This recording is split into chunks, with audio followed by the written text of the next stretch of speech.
అందరికీ నమస్తే. నేను మీ చరణ్ వెంకట్ కాకినాడ.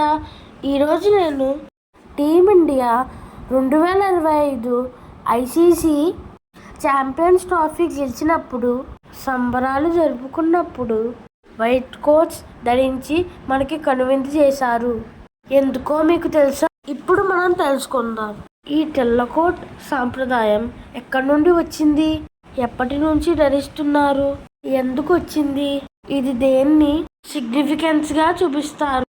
విషయానికి వస్తే, మొన్న ఆదివారం జరిగిన భారత్ వర్సెస్ న్యూజిలాండ్ మ్యాచ్లో ఫైనల్స్ గెలిచి సంబరాలు చేసుకుంటుంటే ఒక్కొక్కరిని వేదిక మీదకి పిలిచి వారికి తెల్లకోటు తొడిగారు. ఆ తెల్లకోట్లను ధరించి సంబరాలు చేసుకోవడం మొదలుపెట్టారు. ఆటగాళ్ళు ఎక్కడైనా సరే తెల్లకోట్ల సాంప్రదాయం మనం ఏ క్రికెట్ టోర్నమెంట్లో అయినా, సిరీస్లో అయినా, ఏ సీజన్లో అయినా చూసామా? చూడలేదు. ఐపీఎల్లో చూడలేదు, T20లో చూడలేదు. వరల్డ్ కప్ మన భారత జట్టు గెలిచినప్పుడు మనం చూడలేదు. వరల్డ్ కప్ ఫైనల్స్లో ఆస్ట్రేలియా గెలిచింది, అహ్మదాబాద్లో గెలిచాము. ఇలాంటి సాంప్రదాయం చూడలేదు. మరి ఎక్కడి నుండి వచ్చింది ఈ సాంప్రదాయం? వెనక్కి వెళ్తే ఛాంపియన్స్ ట్రోఫీ ఫస్ట్ 1998లో స్టార్ట్ అయింది.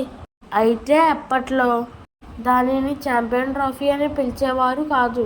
ఇప్పట్లో మనం గూగుల్లో వెతకాలన్నా ఐసీసీ నాకౌట్ ట్రోఫీ అని వెతకవలసి ఉంటుంది.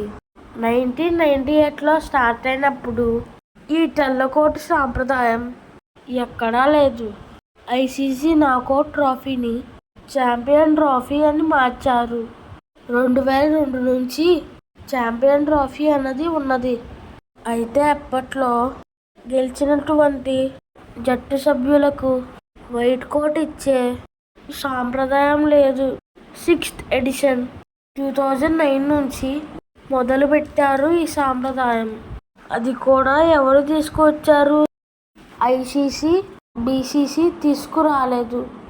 2009లో ఛాంపియన్ ట్రోఫీ సౌత్ ఆఫ్రికాలో జరిగినది. దక్షిణాఫ్రికా ఆతిథ్యం ఇస్తే ఫైనల్స్కు న్యూజిలాండ్ వర్సెస్ ఆస్ట్రేలియాకు వెళ్ళారు. ఆస్ట్రేలియా జట్టు న్యూజిలాండ్ జట్టును ఓడించి 2009 ఛాంపియన్ ట్రోఫీ దక్కించుకుంది.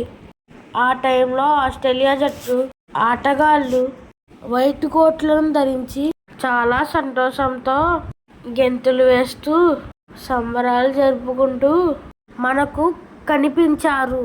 వీరు 2009 ఛాంపియన్ ట్రోఫీ ఫైనల్స్ అని చూస్తే ఆస్ట్రేలియా జట్టు తెల్లకోట్లను ధరించి మనకు కనిపించారు. ఈ సాంప్రదాయం ఏదో చాలా బాగుంది అని అప్పటి నుంచి ఆ సాంప్రదాయాన్ని కొనసాగిస్తూ వచ్చారు. మరి తెల్లకోటే ఎందుకు ధరించాలి? ఆస్ట్రేలియా జట్టు తెల్లకోట్లు ధరించడానికి సిగ్నిఫికెన్స్ ఏమిటంటే, తెల్లకోట అనేది ఆటగాళ్ళ హుందాతనానికి, గొప్పతనానికి, దృఢ సంకల్పానికి ఒక గౌరవ సూచకంగా కనిపిస్తుంది అని చెప్పి ఐసీసీ ప్రకటించింది. ట్రోఫీని గెలిచిన తర్వాత ఏం జరిగిందో గమనించారా?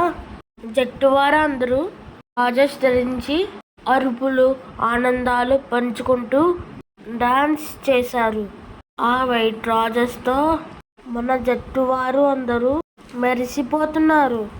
చూడడానికి 2 కళ్ళు చాలడం లేదు. మనకెంతో ఆనందంగా ఉంది. టీమిండియా భారత్ జట్టులో జైత్ర యాత్రలో చేసిన మ్యాజిక్ ఆటగాళ్ళు తమరు తాము ఎంతో గొప్పగా మర్చుకున్నారు. 2025 మ్యాచ్ మార్చ్ 9న ఐసీసీ ఛాంపియన్ ట్రోఫీ కైవసం కని విని ఎరుగని అద్భుతమైన నాయకత్వ పటిమను చూపించారు మన హీరో రోహిత్ శర్మ. ట్రోఫీని గెలిచిన తర్వాత ఆతిథ్య పాకిస్తాన్ ముందు కాలర్ ఎగిరేస్తూ ట్రోఫీని కైవసం చేసుకుని ముద్దులతో ఉచ్చెత్తిన మన భారత రథసారథి రోహిత్ శర్మ. మన Indian cricket team captain Rohit Sharma Dubai నుండి తిరిగి వచ్చేశారు. ఆయనపై మన దేశ ప్రధాని మోదీ గారు ఈ ఇండియన్ క్రికెట్ టీం మన దేశానికే గర్వకారణమన్నారు. అద్భుత ప్రదర్శనకు దక్కిన అద్భుత విజయమని అన్నారు. పొగడ్తలతో ముంచెత్తారు. ఏపీ అసెంబ్లీ సమావేశాలలో మన టీమిండియా ఆటగాళ్లు అదరగొట్టేశారు. టీమిండియాకు శుభాకాంక్షలు తెలిపారు. ఏపీ స్పీకర్, ఆంధ్రప్రదేశ్ స్పీకర్ చింతకాయల అయ్యన్న పాత్రుడు గారు ప్రశంసల జల్లు కురిపించారు. ఏపీ రాష్ట్ర సీఎం గారు, డిప్యూటీ సీఎం గారు వారిని గొప్పగా మన ఘన విజయమును దేశ ప్రజలు ఇంకా సెలబ్రేషన్స్ జరుపుకుంటున్నారు. మనకు మరుపురాని ఆనందం ఇదే కదా. Hats off team India.